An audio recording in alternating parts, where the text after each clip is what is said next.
Good day, everyone. This is our first session. This is a recorded meeting for your CRI 322 dispute resolution and crisis management. So, before I will start my discussion, let me show you a video about dispute resolution, especially the definitions and other key ingredients as I introduce to you dispute resolution. So let's take a look at the presentation of it.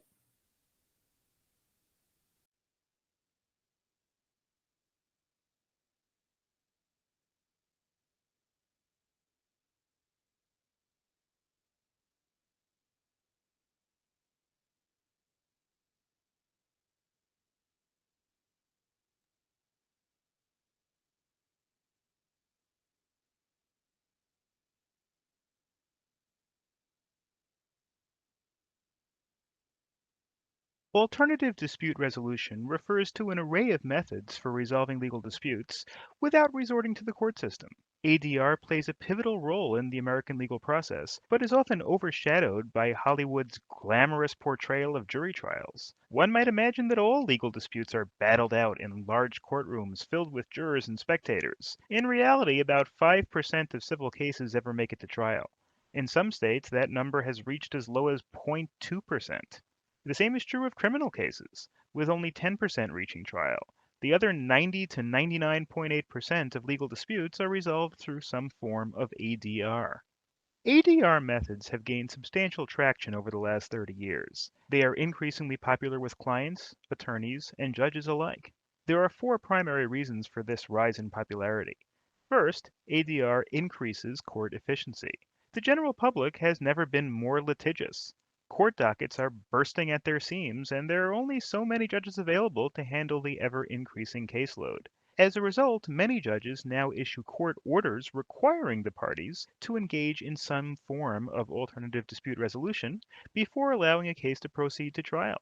Second, ADR is less costly than trial. Trial is by far the most expensive stage of litigation. It often involves the additional expense of expert witnesses who can charge over $1,000 per hour for their services. In addition, most plaintiffs' attorneys charge a contingency fee that significantly increases if the case reaches the trial stage. Attorneys often spend well over half of their billable hours in trial or in trial preparation. At the end of the day, clients are generally happy to avoid these trial related expenses.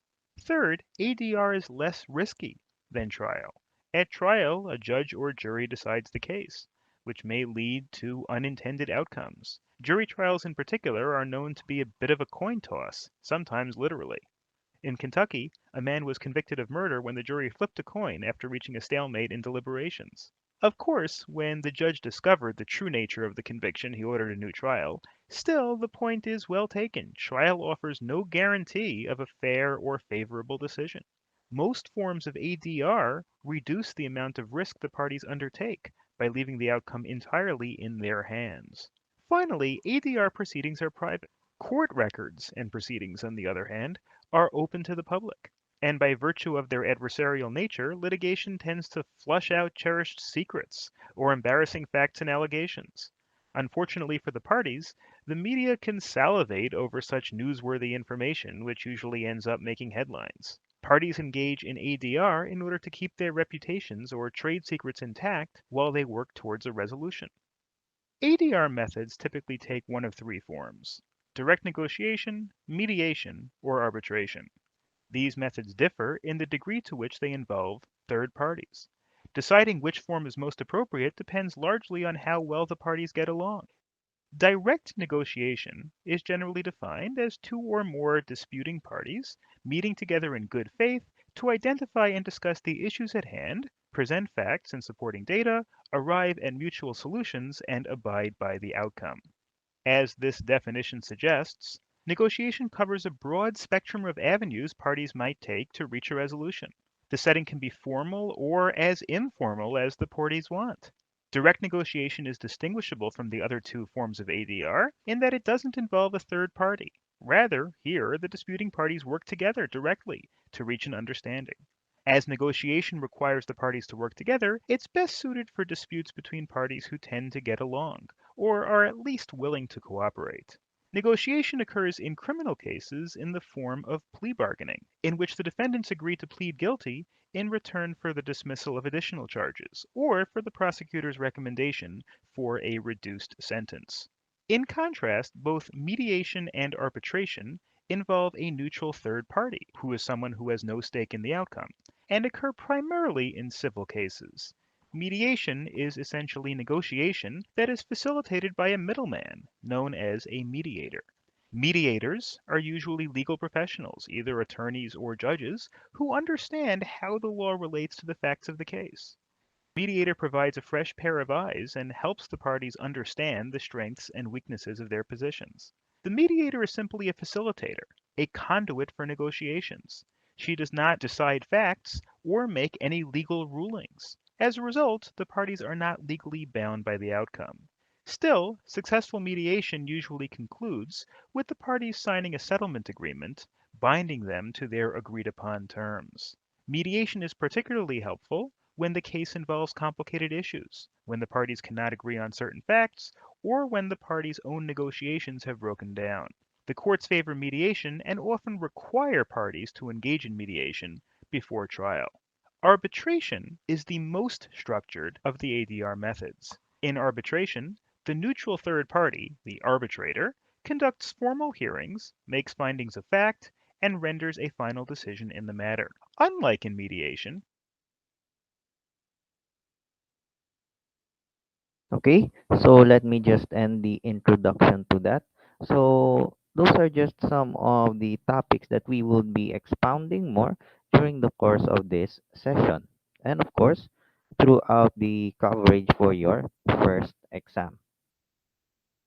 So, let's proceed to the formal presentation.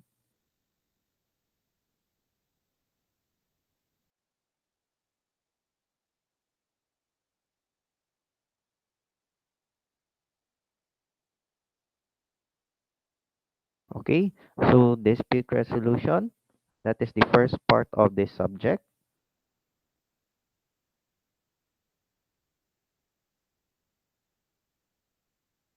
Okay, so our first part of this discussion is introduction to dispute resolution and the ADR.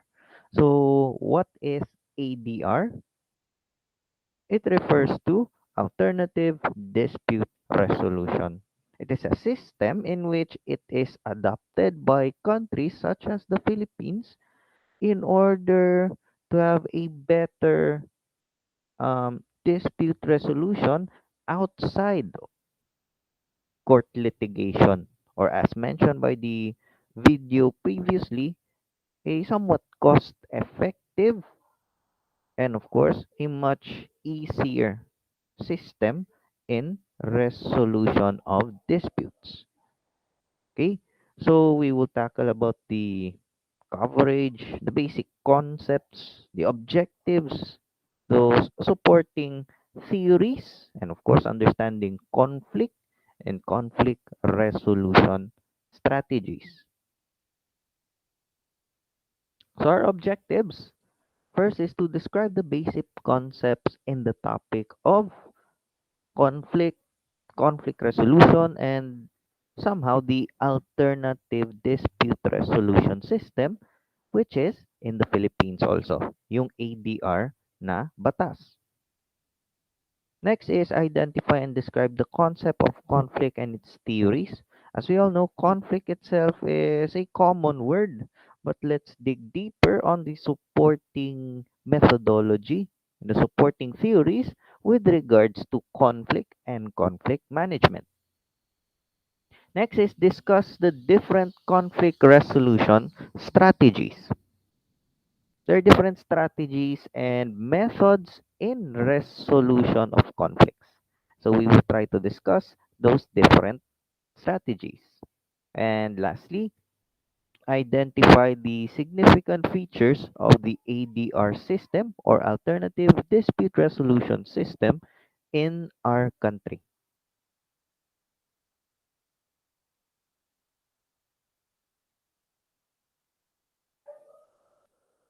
Ayan. So, yun yung mga objectives. Okay, let's start with the concept of restorative justice. The alternative dispute resolution or dispute resolution itself is part of a restorative justice model in which it is used by the government and the criminal justice system in the modern period, in which it is used for the victim and the offended party towards the offender in mediating or restoring and healing the wounds that was created by virtue of a criminal act. Restorative justice, as you can see, has those related words on the right side of your screen. Basically, reconciliation, forgiveness, and healing.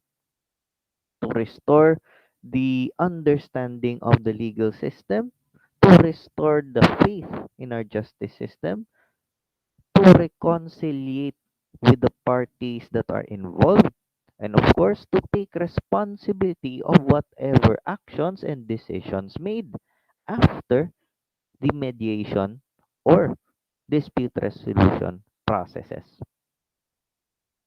Restorative justice is based on bringing together the victim, the offender, and the community as well. Kung saan lahat ng mga actors na yan, lahat ng mga kasapi na yan, have equal parts para ma-restore yung mga relationships, to acquire peace and closure with regards to the victim, the offender, and of course the community, repairing those relationships destroyed by the occurrence of a crime. Right? Restorative justice system. So in this system, it is defined as a process whereby the stakeholders of a particular offense, specifically yung victim at yung offender and yung kanilang mga partido, together with the community, to come together to resolve collectively, to restore peacefully and professionally in dealing with the aftermath of a certain offense committed at kung ano yung magiging epekto if ever they have resolved it or they have not resolved it, to better understand what a certain offense could affect to the victim, to the offender, and to the community. So the restorative justice system dito sa Pilipinas, meron yan siyang mga principles that we need to understand. So first, justice requires that the involved parties, together with the community, represented by the government, needs to restore by working in the reconciliation and promoting peace and understanding for those who have been injured or those who have been involved. Especially sa mga victims. Kasi itong mga biktima is considered the less prioritized actor or involved personality in the criminal justice system. Kasi it's more on the offender, yung attention na sa offender. But the victim themselves, of course, they might be injured, whether it's physically or emotionally or psychologically. So its principle in the restorative justice system is to help restore at least the lives of the victims involved, their families, and of course, the community as a whole.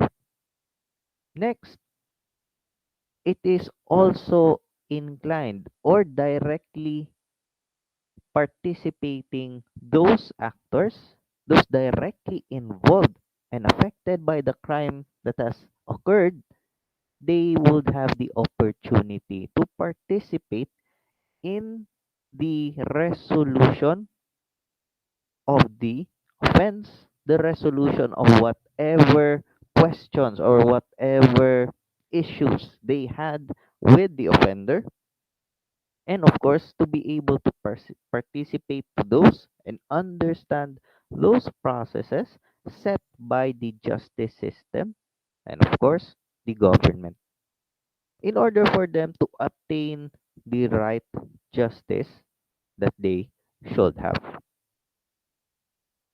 Next, kabilang sa mga principles ng restorative justice system is to really show the role of the government, as the government is, of course, guiding the people, controlling crime, controlling poverty, and, of course, ensuring that the community will be able to be productive, safe, and secured. So the government's role is to preserve a just public order, and the community is to build and maintain just peace.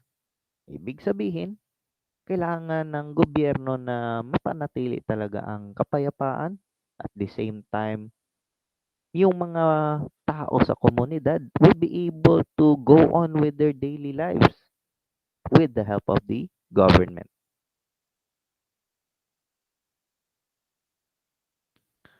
So sa alternative dispute resolution dito sa Pilipinas, it is part of our law na kailangan yung ating gobyerno merong dispute resolution system outside court proceedings. That is by virtue of RA 9285 or the Alternative Dispute Resolution Law of the Philippines. Yan. Signed noong 2004, yan, enacted ni Presidente Gloria Macapagal Arroyo. So alternative dispute resolution law refers to any means of settling disputes outside the courtroom. Sinabi ko na yan. When we say alternative dispute resolution, mga paraan sa pagresolba ng mga hindi pagkakaintindihan or pagresolba sa mga issue na kasama sa isang criminal offense outside court procedures. ADR type typically includes early neutral evaluation, negotiation, conciliation, mediation, and arbitration. Yung mga na-mention ko, those are the main types of alternative dispute resolution that we will be tackling in the next few moments. So the significance of this law is, of course, to apply the principles of restorative justice to ensure that the government will be able to ensure opportunity for both parties involved in a certain crime in order for them to settle the issues that may have occurred before, during, and after the offense, and that they would be able to settle the issue at their own expense without too much expenses done between them and the government. And of course, to ensure that the local community will be able to have an active participation and that authorities of the law would be able to really ensure justice. Also, it would promote a responsible social coordination with the government, the involved parties, and of course, other social organizations with the aim of restoring interpersonal relations between those involved, especially the victim and the offender. So itong alternative dispute resolution, ito ay isang sistema na nasa ating government na ginagawaran at binibigyan ng tsansa ang mga involved sa isang offense, involved sa isang hindi pagkakaunawaan na masettle nila yung kanilang mga issues na arising from a certain crime, and that this system will be able to contribute and promote proper dispute resolution with the public safety and, and promotion of peace as a priority.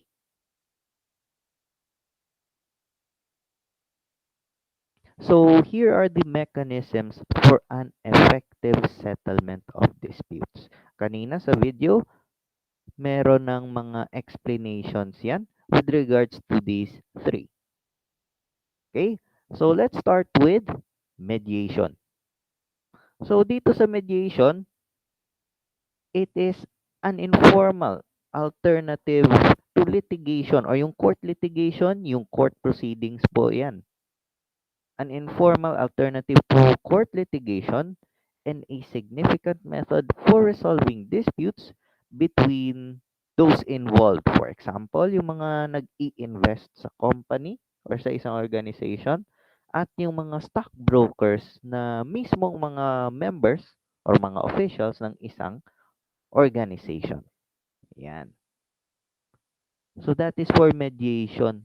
Meron ding tinatawag na mediator kung saan hindi siya involved sa mga partido, commonly nasa government to sila, na kung saan sila ang nagme-mediate or nagsisilbing parang referee or mga umpire between the mediation of two opposing parties.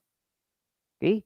So to better understand mediation as part of alternative dispute resolution, let's try to watch this video.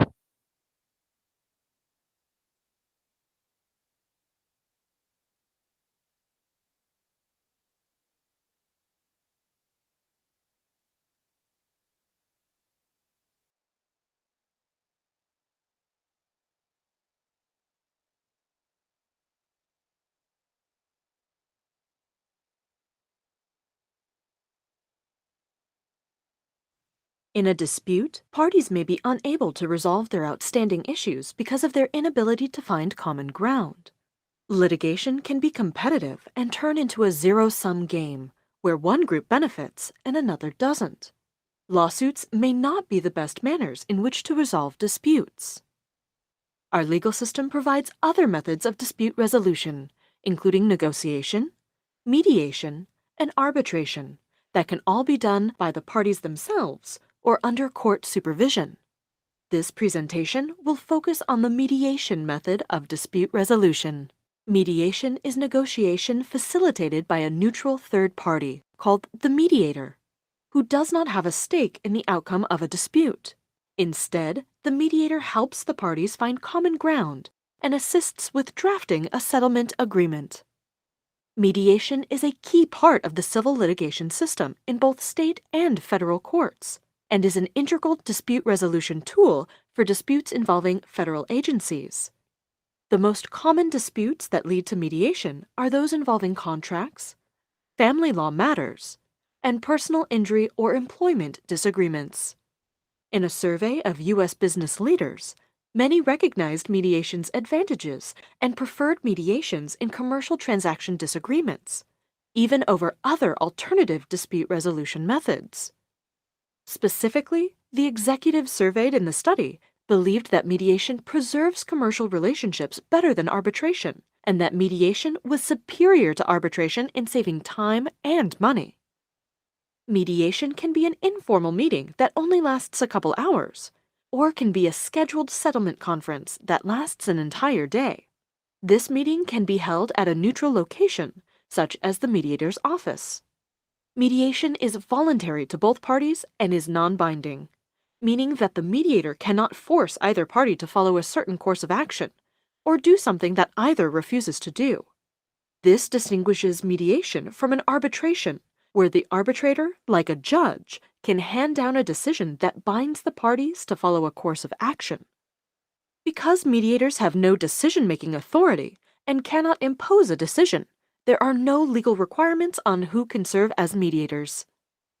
The mediator is, however, typically a trained professional who has extensive qualifications that allow her to foster settlement and assist the parties in negotiating a settlement that is tailored to meet each side's needs. Due to mediation's widespread popularity, both the American Bar Association and the Association for Conflict Resolution have assisted many states in designing mediator certification standards. To become a certified mediator, mediators may be required to have a minimum of 20 to 50 hours of general mediator training and mediation experience either as a co-mediator or observer. While there is no requirement that parties use certified mediators, mediators with this level of training are often more effective. Parties often have enormous resources invested in a dispute, and the marginal additional cost of a certified mediator is usually considered acceptable, considering the increased chance of a successful resolution such a mediator may provide. This neutral third party helps parties reach a mutually agreeable settlement by identifying issues, exploring areas of agreement, and finding areas of compromise. Typically, the mediator will allot time to each party to provide an account of the circumstances that have led to a dispute. After this accounting of the facts, a mediator helps each party discover shared interests and discover resolutions that can promote mutual gain. Mediation has numerous advantages over litigation, arbitration, and negotiation without use of a mediator. First, lawyers, judges, and other decision makers find that one of the greatest benefits of mediation is that it can foster cooperation and understanding. Mediators examine the causes of conflict and develop solutions. To reach a successful conclusion, the parties must collaborate with one another. Litigation, by contrast, is more likely to breed hostility and mistrust between disputing parties, because the parties are competing with one another to win. Second, mediation is a cost-effective way of resolving a dispute. It is much less expensive than litigation, and it offers a relatively predictive cost, all of which is paid to a mediator. In Arizona, for example, trained mediators typically charge around $250 per hour. Litigation fees can be exorbitant, not only because of attorney's fees, but also because of fees associated with filing a suit and paying ancillary litigation costs. Third, a mediation can be a much quicker process than litigation. Mediations aren't cumbersome processes, and each mediation session may last 2 to 3 hours. This is especially helpful in family law cases, where prolonged law disputes can have psychological and emotional costs for the children involved. Studies have found that trials, which can take months to prepare for and weeks to conduct, have a detrimental effect and cause tension for children. Fourth, mediation provides a confidential forum for resolving disputes. Private information that may have to be revealed to the judge, jury, or public during a trial remains private during mediation, since mediation is conducted behind closed doors. Furthermore, while the ultimate decision in a trial becomes part of the public record, an agreement reached by the parties can remain private. Mediation's privacy can be especially appealing to divorcing spouses, or if the facts underlying a dispute are of an intimate nature. Finally, mediations put dispute resolution into the hands of the disputing parties. Since there are no complex rules of procedure and evidence, parties have a great deal of flexibility and can adjust the breadth of the mediation to discuss whatever topics that they think are important.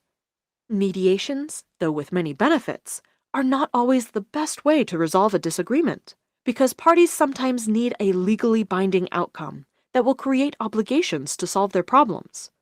Despite this, a mediation can often help settle controversies, while also decreasing aggression and animosity between parties.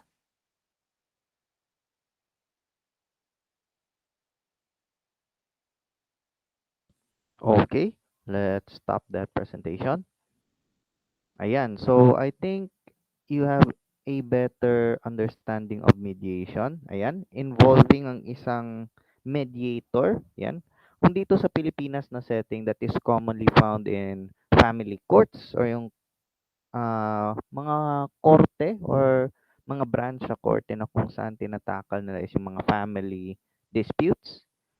Also, sa labor disputes, yan, meron tayong mediation and conciliation board. Ayan. And for some issues or complaints na hinahandle ng barangay or ng KP or yung katarungang pambarangay. Ayan. So let's go back to the presentation.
Okay, so that is for mediation. Ayan. Next is conciliation. It is a form of mediation where kung sa barangay pa sa Pilipinas, meron yung pangkat ng tagapagkasundo. Ayan. Ang pangkat na yan is made out of three mediators. Ayan. In other branches of government, meron yung limang mediators which has a good reputation and good standing to the community na kung sa barangay, they are selected from the lupon. Yan, o yung mga lupong tagapamayapa na miyembro ng katarungang pambarangay. So their job is not to get involved directly, but to assist those parties formulating their own agreement in a face-to-face meeting. Ibig sabihin, itong mga miyembro ng pangkat, they will try to facilitate that conciliation meeting in which they would allow the parties to meet face to face. Ayan. And then, in a meeting, they would help them formulate a dispute settlement agreement. Ayan. So, that is another mechanism. Let's try to watch another video with regards to conciliation in the Philippine setting. So, please stand by.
So what you are about to see is a short video about the National Conciliation and Mediation Board ng Department of Labor and Employment.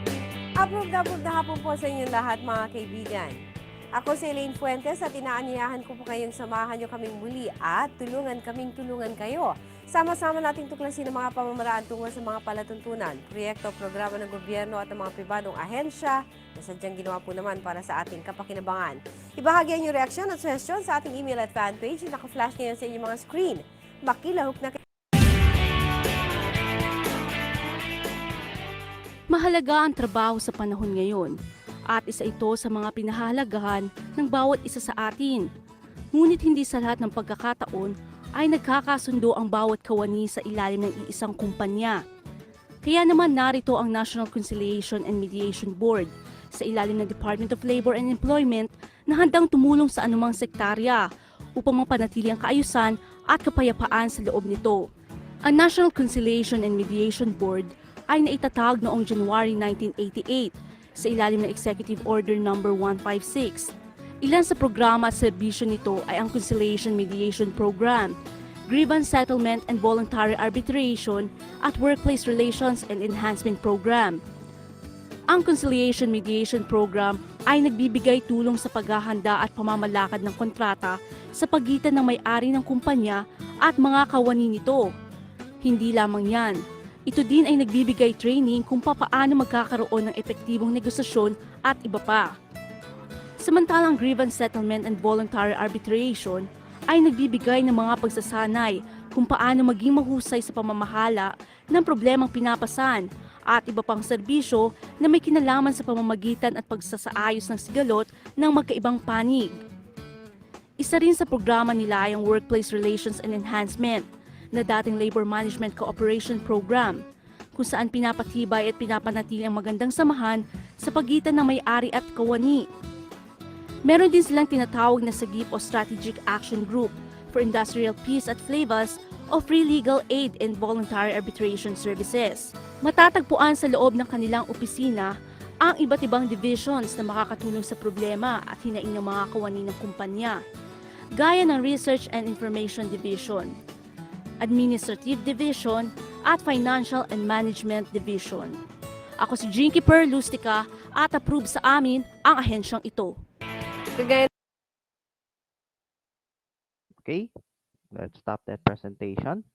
Ayan. So, yung NCMB or National Conciliation and Mediation Board under the Department of Labor is one of those offices that tackles and does mediation and conciliation for aggrieved parties involved in labor disputes. Okay, so let's go back to the PowerPoint presentation. Okay, the third mechanism for an effective settlement ng mga disputes is arbitration. Okay? Same with conciliation and mediation. It's still a face-to-face dispute resolution itong arbitration. Kung saan, kung sa barangay na setting, ang barangay captain or yung punong barangay together with the katarungang pambarangay members, specifically the pangkat ng tagapagkasundo, they would serve as the arbiters. Yan. O yung parang middlemen o yung mga nagmamanage ng settlement. So yung mga partidong involved sa isang issue, yan, they themselves would need to provide evidence. Yan. Magpipresenta sila ng mga ebidensya as to the facts and merits of the case involved with them. Ayan. And then, itong mga arbiters, of course, sila ang magde-decide kung saan sa mga ebidensya ang mas mabigat. Ayan. And of course, the parties need to settle there. Ayan. Kailangan din nilang tanggapin kung anumang desisyon ng pangkat o ng barangay chairman or barangay captain. Okay? So, let's try to watch another video with regards to arbitration. Okay? Just stand by.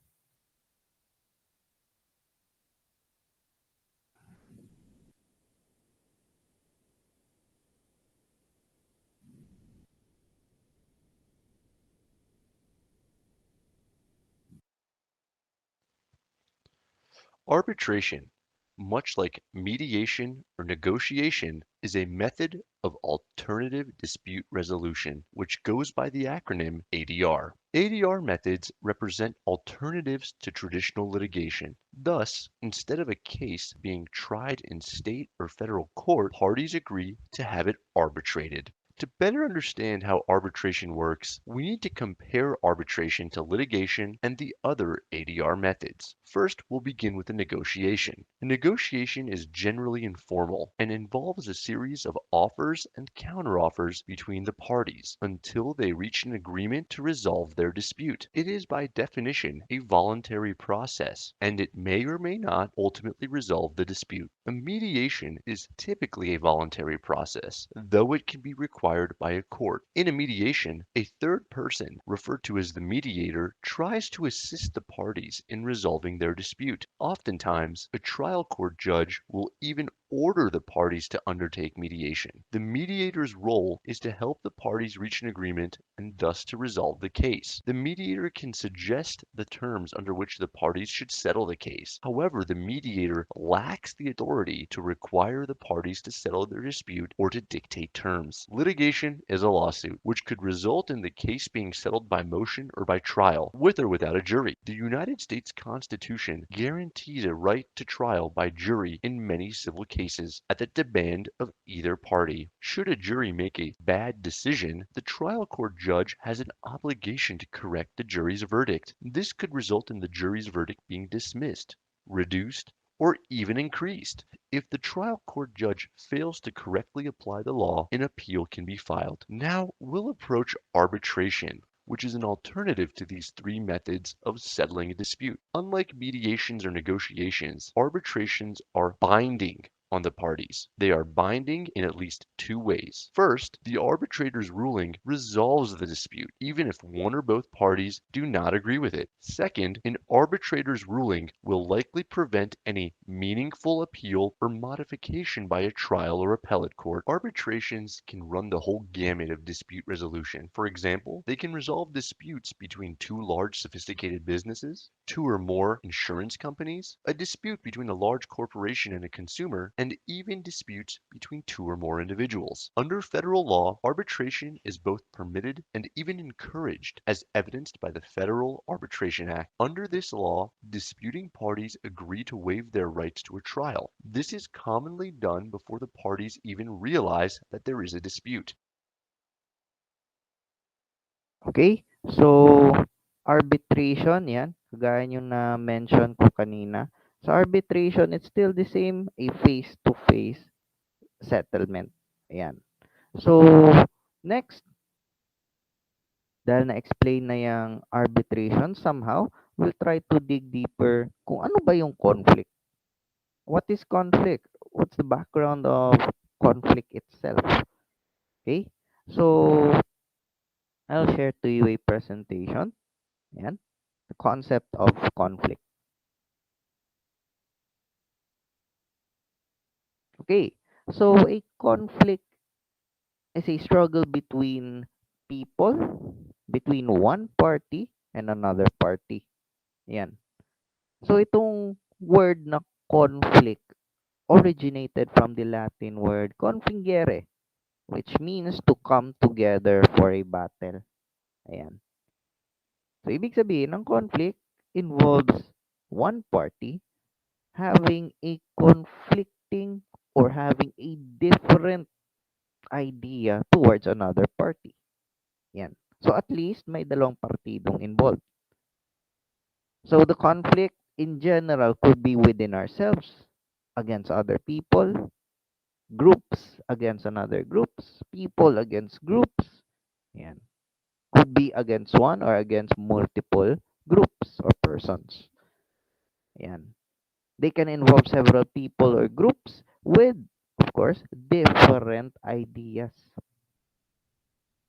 Conflict itself is a natural disagreement. Hindi natin mawawala ang conflict sa mundo.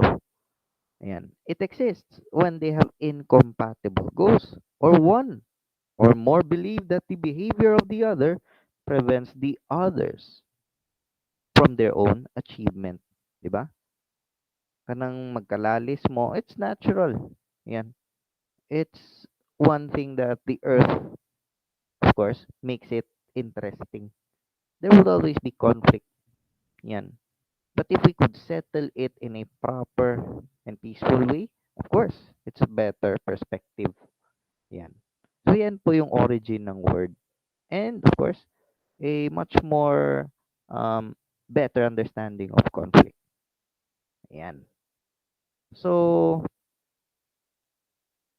what about dispute? Yan. Ano ba ang dispute? Yan. So, when we say dispute, it has a similar idea with conflict, but it is a conflict or controversy. Yan yung issue. Yan yung pinag-aawayan. Dispute.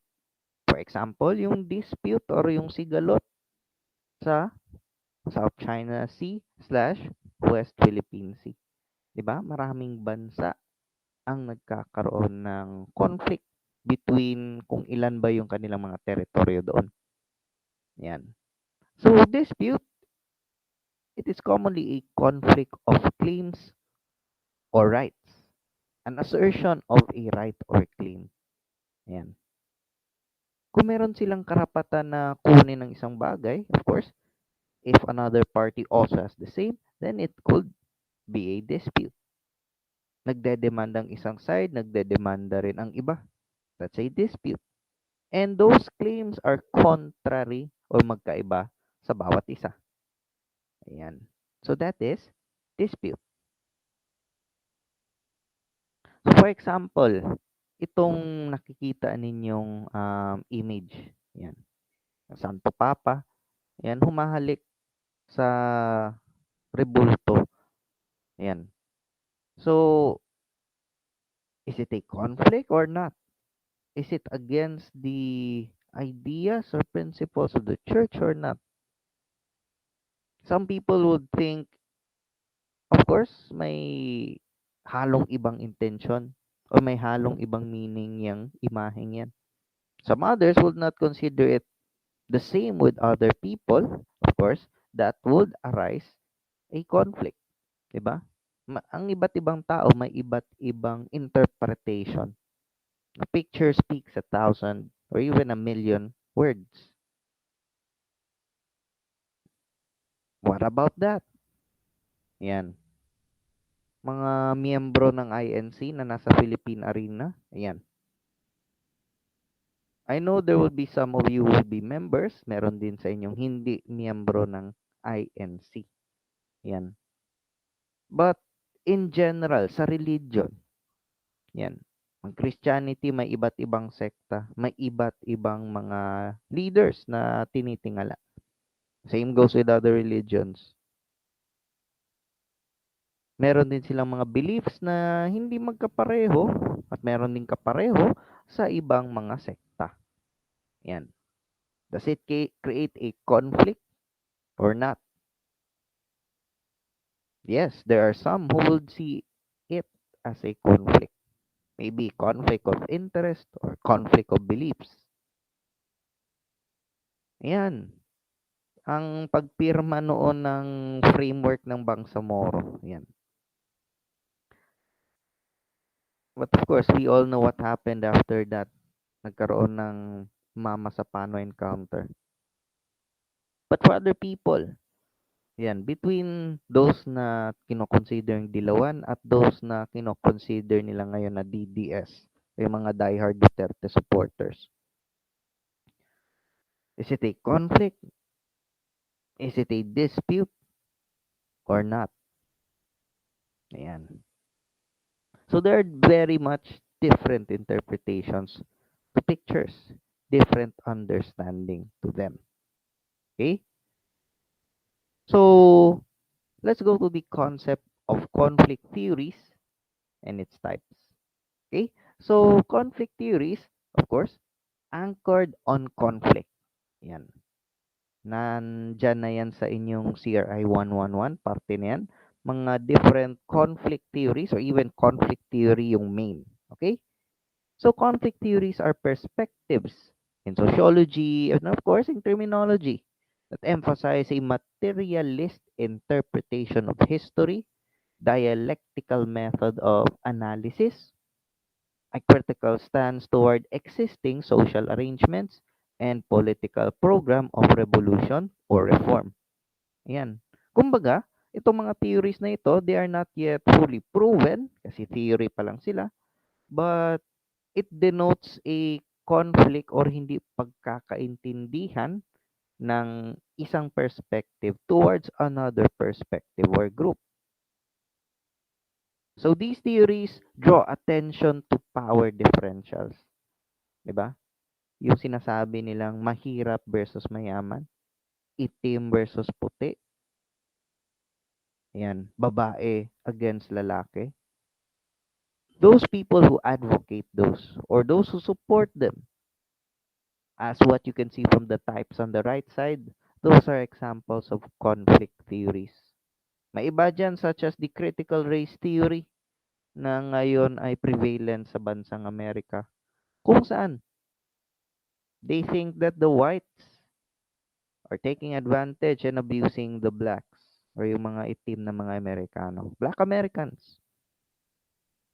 And then the blacks themselves consider that they are much more respectable than whites. Critical race theory. Singling or tinitira ang isang grupo ng tao. Same goes with feminism and sexism. So feminist theory, it is an approach that recognizes women's equality to men. Ayan. Sexism is another form. Ayan. Kung saan walang equality. Ayan. Other theories include the postmodern theory. It is critical of modernism, a mistrust of grand theories and ideologies. Ayan.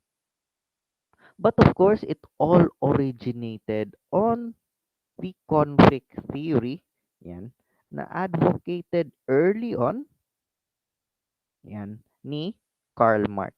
Okay? So let's try to watch a short clip on that.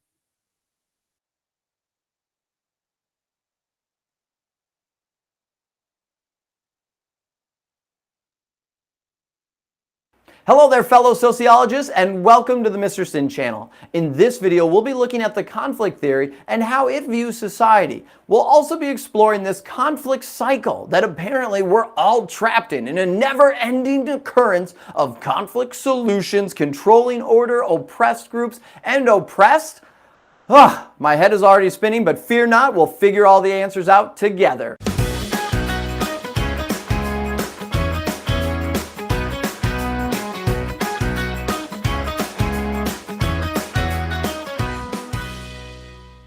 Now, while watching this video, make sure to take out your guided notes. You can find the guided notes in the description below. The guided notes have been created by me to go along with these videos. They'll help you remember all of the important information. Now, the best part of the guided notes is when you're done with the video, you now have a study guide. They will be able to help you with any reviewing you need for any quiz, test, or whatever you're preparing for. So I really encourage you to use those guided notes. Now, let's figure out what conflict theory is. Conflict theory was created by a German economist and historian, Karl Marx, also known as the father of communism. Now, if you know anything about communism and Karl Marx, you might have an idea of where this theory is going. Marx believed that society always had two groups. We had the oppressed and the oppressors, and these two groups were always at odds. Whenever one group rose to power, a different group then lost power, and it became this back and forth, all fighting over scarce resources. Now, with this theory, resources is not just something tangible, like goods. It could also be power, time, and all these other concepts that are not tangible. So that's important to remember while looking at this theory and when applying it to society. Now, Karl Marx believed that the capitalistic society would eventually cause a revolution that would actually be violent, and that would lead to socialism and then eventually to communism. And while this video is not going to break down all of the intricacies of capitalism, socialism, communism, it's important just to understand that process of thinking, because that is what conflict theory believes. Marx believed that this conflict theory existed in every aspect of society. We're still looking at a macro level here. So this is looking at society from a whole. One of the unique things about this theory is it views the dominant group as being blind. Now, what I mean by this is the dominant group, it was believed, would plant the seeds to their destruction. This seems kind of ominous, and what it really does just boil down to is the dominant group wouldn't understand that they were doing something wrong or that they were oppressing someone, that they were getting advantages that a different group wasn't, because they weren't exposed to it. They didn't have these life experiences that showed them this view of reality. While on the other hand, the oppressed group was constantly reminded of what they were lacking, of how they were unequal, and how the other group was more privileged and had more resources, and they were the enemy per se. Now, what would eventually happen then is enough people would get frustrated with the dominant and oppressive group, and they would rise up and take control. Then the old dominant group would be the new oppressed group. They would have lost something. And then this cycle would start. Now, we're going to get into what this cycle is in just a second, but I want to make sure you're understanding this whole seeds of destruction thing, because it sounds kind of intense. And if this is true, it's kind of scary to think about. Because right now in society, that means that there's a bunch of different people who are currently the dominant group, and they're doing things that are ultimately laying the foundation for their own demise, to take away what they currently have without even realizing it. And it's kind of an interesting thing to think about. Before we move on to that whole cycle of conflict, I want to make sure you understand this. So pause this video and try to come up with examples of an oppressive group and an oppressed group. What's going on with these two groups in society right now? What is the oppressive group doing that they might not realize they're doing to the other group? And is that oppressed group doing anything yet to try and fix this inequality that may be existing according to you? So pause the video, try to come up with a couple different examples. This will help you better understand this concept. Hopefully you were able to come up with some good examples. If you're still struggling, don't worry, we're going to go into examples in just a little bit. I'm actually going to explain though this cycle of conflict because I think this will help us in better understanding this concept. And it'll be easier for us then to understand how the examples connect to this theory. So the conflict theory believes in this cycle. Really what we're going to see happen in society is we will have our controlling group, our oppressive group will be up here, and we are going to have the group that is being discriminated against or is missing out on certain opportunities, our oppressed group down here. You can see already if this was a scale, it's not balanced. We have one group higher, one group lower. And what would happen is the lower group would slowly but surely start complaining, start becoming more vocal, eventually revolt and try and change the status quo. What would happen then is eventually conflict. From that conflict then, a solution would arise. Now, maybe not right away, maybe this oppressed group, that takes them a couple tries, but eventually they would be able to gain some new resources, power, something, and the scale would start to shift. As soon as the scale starts to shift though, this group over here that used to have things is starting to see some new perspectives, and they slowly but surely become the oppressed group. Now, the other former oppressed group is now the oppressive group, at least in the eyes to this group over here. Hopefully this is kind of making sense so far. What this cycle says would happen next is then it would all repeat. This group is now going to become more and more vocal until they can start turning the scale again. The conflict theory believes that it's just going to be back and forth like this. We would never hit a point of equilibrium. Structural functionalism believes society would operate as an equilibrium with these institutions and social facts. For more of that though, make sure to check out my video on structural functionalism. You can click the card on the top right to view that. But conflict theory believes this cycle will just keep repeating. Because we have inequalities in society, it'll never be balanced. For our first example, we're going to look at the education system in the United States of America, particularly focusing on college. Now, for our two groups, conflict theory would say, well, for society, it's broken up into the wealthy and upper middle class and the low income or working underclass. These would be our two groups. The wealthy middle class are going to be our oppressors. Now, oppressors is not necessarily saying that like they're harming the other side. I'm not trying to go into that. That's just the term that would be used here. And our oppressed group isn't saying that they are currently being taken advantage of by certain people. You may think that, and that's completely fine. In this example, the oppressed group are just people who have less resources. So for conflict theory would say, well, the education system in America is not fair. The wealthy have way more opportunities to go to college. For someone who is poor, they will lack these opportunities because they can't afford college. Now, the wealthy, going off this concept that they would become blind because they are the dominant group, wouldn't see it as that way. They are more likely to say, well, there's scholarships, or if you work hard enough, you'll be able to make it. That maybe if you didn't do gangs and drugs or had an early pregnancy, that you would be able to make it. And those are your life decisions. And I've worked hard for this, and I deserve this. And it's not my fault that you're not going to go to college. While the other side of the scale would say, well, I don't have the resources that you do. I didn't have a quality school that was able to prepare me for college. I don't have a family that has money to help me those first couple years. Or I might not have had anyone who's ever gone to college, so some scholarships aren't awarded to me. Or I might not even know how to find these scholarships because I don't have access to people who can teach me how to do that or even the resources to be able to find them. Now, both perspectives are correct, and they're both being viewed from a different cultural lens. And it's up to you to decide kind of what would be the truth there. Although it's hard to argue that there is one objective truth when talking about this.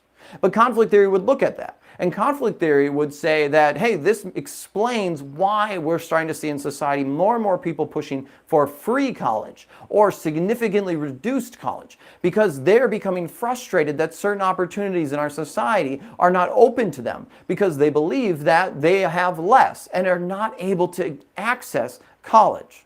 On the other side, too, we would see that pushback of people saying that's ridiculous. Free college has no place. Nothing in life is ever free. Tin staff, that's an economic concept.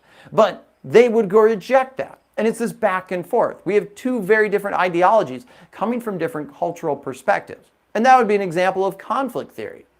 Another example of conflict theory would actually even just be how genders operate in the family. So over time, the family structure has changed. Conflict theory would say that women would get frustrated with just being left at home and seen as taking care of the kids and supporting the family there, while the men get to go out and work and they have the income and they're the breadwinners. And eventually, women would want more roles and would eventually reject this because they were the oppressed group in this. Now, today in society, we still have plenty of people who are stay at home moms and plenty of people who are fathers and are breadwinners. And there's nothing wrong with that at all. But the conflict theory would also say look at how the family structure has changed. Women now are starting to take on a lot more roles in the professional business world. And we're also starting to see a lot more men cooking and cleaning and being stay at home dads. We're starting to see some shifts. We also are starting to see more pushback. Even in the media and in different political groups, people are saying that now men are being vilified because it's gone too far the other way. Another example of conflict theory. Hopefully you're starting to understand how conflict theory works and operates, how this cycle of conflict happens, and how it views change in society. Conflict theory, again, is going to have lots of change, and it's constant. No equilibrium is possible due to scarcity and this always present inequality. Thank you very much for your time and watching this video. Hopefully it did help you better understand conflict theory, both how it operates and how it can be used in society today. Before you leave, make sure to subscribe so you can get new notifications when I post new videos, and also just support the channel. If you're watching this far, it must have helped you, so I'm glad that I was able to help. If it didn't help you and you're just watching this because of Okay, so that was the explanation about conflict theory. Yan. So, ibig sabihin, meron talagang um, theories that support conflict such as yun, conflict theory na kung saan ang isang grupo, yan, they would have some reasons why they could not achieve or they have achieved something. And the other group would also make counter attacks or counter reasons on why those other groups have achieved and they have not achieved something.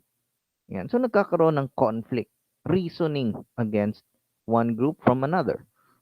Okay? So let's go to the concept of conflict resolution. Let me just share the presentation. Concept of conflict resolution. Okay? Conflict resolution is conceptualized as the methods and processes involving in facilitating the peaceful ending of a conflict and to avoid retribution or kanang balos.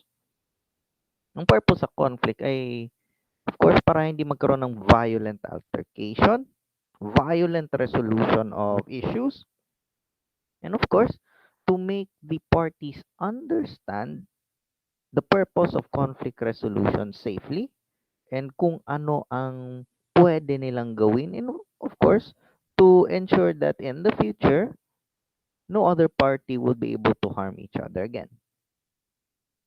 It is used yan, together with dispute resolution or either way, kung saan yung mga proseso such as arbitration, mediation, and of course, those other processes outside court litigation are involved. Yan. So, conflict resolution is a broad definition, which of course, non-violent resolution of issues or cases between one party to other parties.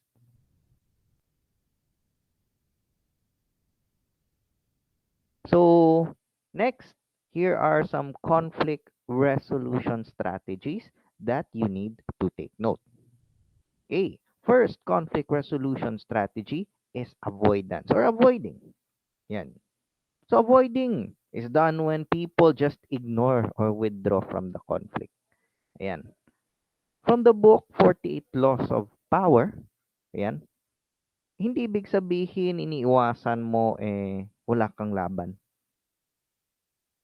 It is just that you better know the next things that would happen. You would better know that choosing to avoid conflict is better and is advantageous. Yan. Some people would choose avoidance or avoiding as a method of avoiding confrontation because it would somehow spare them. Yan. The potential reward of resolution in this strategy, yan, of course, you could live another day. You could still formulate a counter resolution. So, of course, when conflict is avoided, it doesn't mean it solved something. Nothing is resolved when you avoid it. Yan. But hindi ibig sabihin na itong avoidance is always a negative thing. Malay mo, you're just taking your time. Okay? But still, you need to resolve a certain issue with another party. Next, competing. Yan, or competition. Used by people who go into conflict when planning to win. Yung gustong manalo, yun lang ang nasa isip nila, ito ang gagawin nila. Competing. They're assertive, they want to win. They want to win the conflict but they are not cooperative. Ayan. It's still a strategy, no matter what. Itong competing or competition is characterized by the assumption na kung isang partido mananalo, the rest of the parties involved are losers. Ayan. That's competition. Yan yung mindset nila. Those who follow this kind of strategy does not allow room o hindi nila pinapayagan ang iba't ibang mga pananaw, iba't ibang opinion. Ayan. They only want themselves to win. They only want their ideas to be shown, to be said, and to be heard. Hindi nila pinapayagan yung iba na magkaroon ng information or kung sa English pa, a total grasp of the whole situation. In sports, yes, they do this.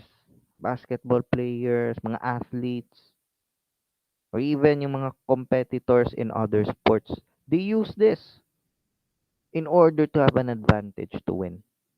Pero sa conflict resolution or sa dispute resolution, this is rarely a good strategy because it would fuel fire for those people who would see themselves as disadvantaged. Diyan na magsisimula ang conflict theory. Next strategy, accommodation or accommodating. Itong strategy na ito, for example, isang partido may nag-request sa kanila na gawin ang isang bagay or two, or nagkaroon ng demand sa kanila na gawin ang mga bagay-bagay. So, of course, pinayagan nila na gawin ang dalawang bagay. Even if they are accommodating and cooperative, makikita ng kabilang partido na itong partido na nag-accommodate sa wishes or nag-give in sa demand, they are not assertive enough.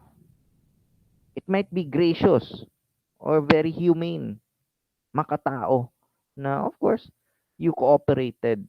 Pero yung iba may makikita na iba. They would have an argument that those who accommodated are not strong enough. Yan. Even if you accommodate the demands of other parties you have issues with, it does not solve anything pa rin. You still wanted to preserve harmony, you wanted to avoid disruption, but it didn't solve any issue completely. Too much accommodation can result in groups where the most assertive parties would be able to lead those who always accommodate. Ibig sabihin, yung mga nag-accommodate na lang palagi, at some point, magiging utusan na lang sila ng mga assertive groups. Yan. Again, it's a start and a reason for conflict. Yan. For example, mga workers. Yan. Against other workers sa isang organization. Kung ang isang grupo nag-give in at pumayag sa demand ng isang grupo na magbawas ng members, of course, the assertive group would be able to lure or pwede nilang ma-recruit yung mga miyembrong tinanggal from the accommodating group, which of course, strength in numbers na yun. It didn't solve their issue against the other group, but in the end, yung mga assertive groups or yung mga malalakas na grupo, they would be able to use those non-assertive groups and work them. Yan. Or order them. Hindi na resolve ang issue. Ang nangyari, yung mga accommodating groups, they gave up. Yan. It's a strategy but it didn't solve any resolution or didn't solve any conflict at all. Ibig sabihin yung conflict na lang pinabayaan. Next is collaboration. A method used when people are both assertive and cooperative. Yan. A group may learn to allow each participant to make a contribution with the possibility of co-creating a shared solution that everyone can support. Ayan. Collaboration. For example, gobyerno at mga private companies na malalaki. Ayan. Both are assertive. The government will always be assertive. So does the bigger companies.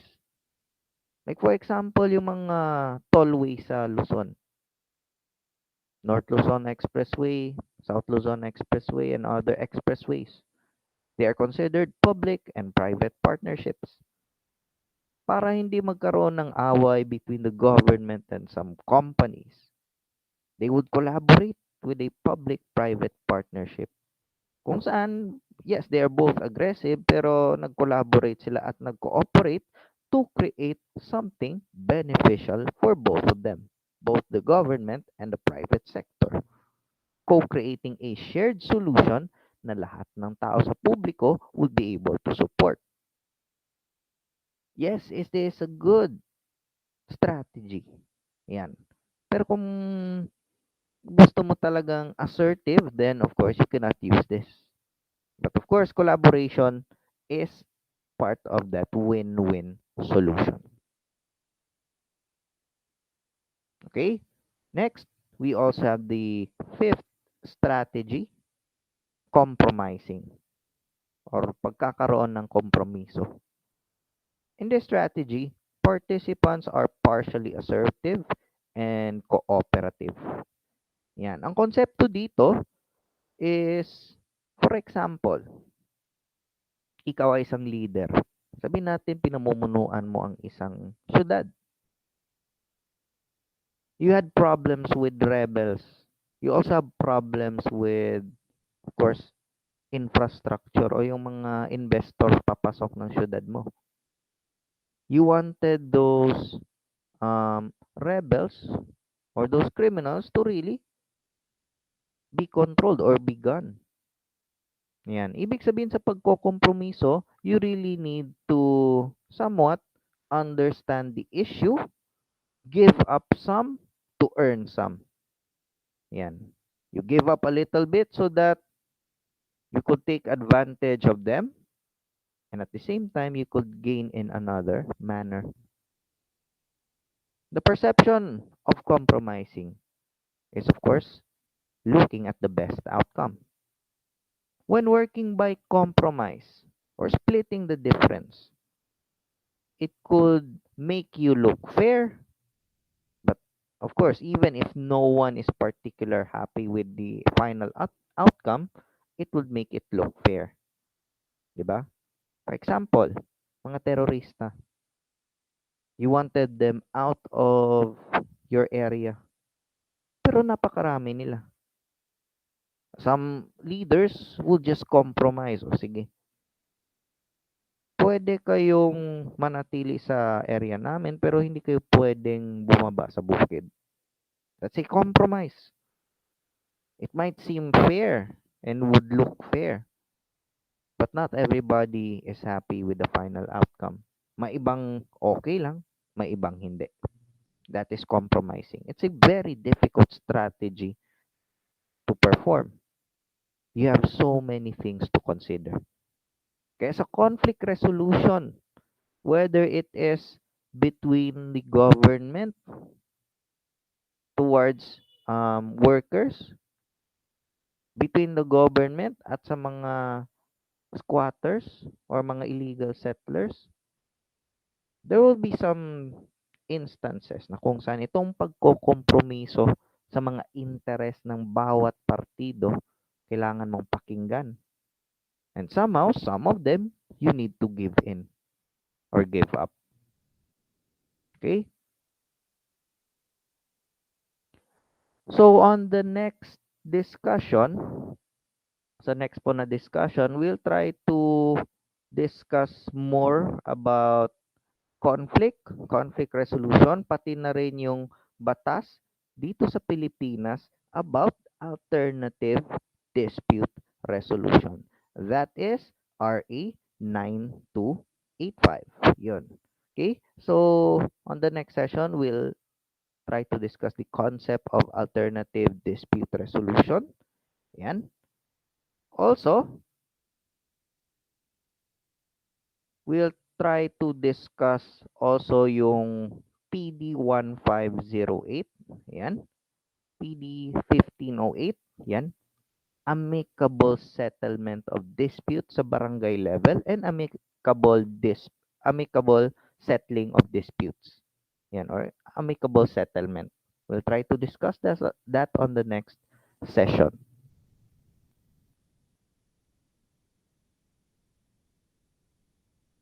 Also, on the next session, we'll also discuss the salient features of RA 9285.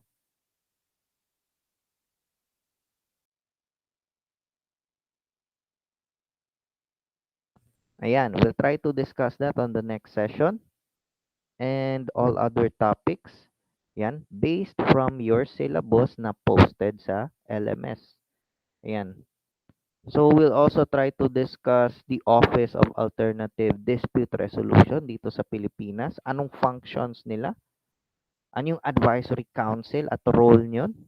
And of course, we have discussed mediation and its procedures, roles of parties and their counsel, mga lugar kung saan kinokonduct ang mediation or conciliation.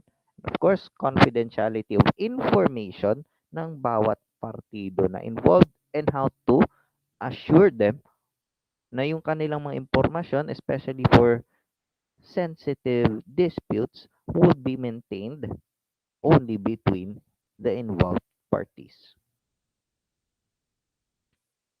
Okay, so that ends my discussion for this session.